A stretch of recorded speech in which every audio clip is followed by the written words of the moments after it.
ભાવનગર જિલ્લાના મહુવા તાલુકાના ઓથા ગામે છેલ્લા 10 દિવસથી પાણી પુરવઠો સમયસર ન હોવાનું અને ગટર ભળી ગઈ હોય તેને પગલે રોગચાળાની ભીતિ સેવી રહ્યા છે.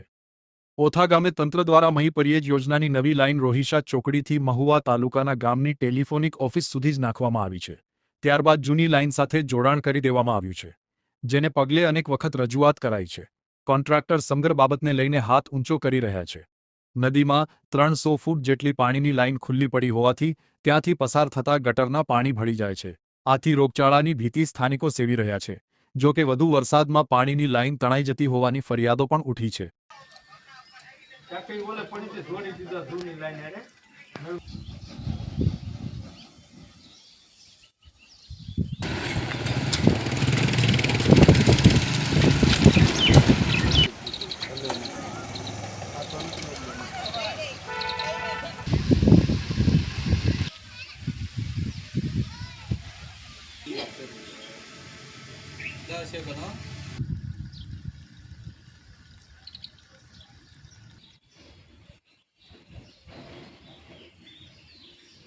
મહુવા તાલુકાના ઓથા ગામથી મારું નામ સંજય માંગુકિયા.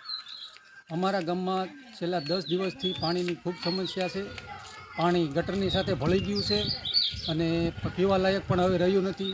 ઉપર અધિકારીઓને વારંવાર અમે રજૂઆત કરી છે, છતાં એનું કોઈ નિવારણ નથી આવતું. અને આનું નિવારણ જલ્દીથી જલ્દી આવે એવી અમારી ગામની માંગણી છે.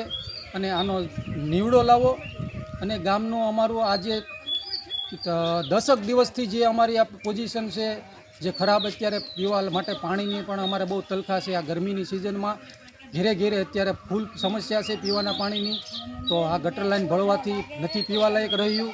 તો અધિકારીઓને વારંવાર રજૂઆત કરવા છતાં આનું નિવારણ નથી આવતું. તો આનો જલ્દીથી જલ્દી નિવારણ આવે એવું ગામ પ્રતિથી અમારી માંગણી છે, તેની જલ્દીથી જલ્દી પૂરી કરવામાં આવે. હું મહુવા તાલુકાના ઓથા ગામથી ભરતભાઈ મેર બોલું છું.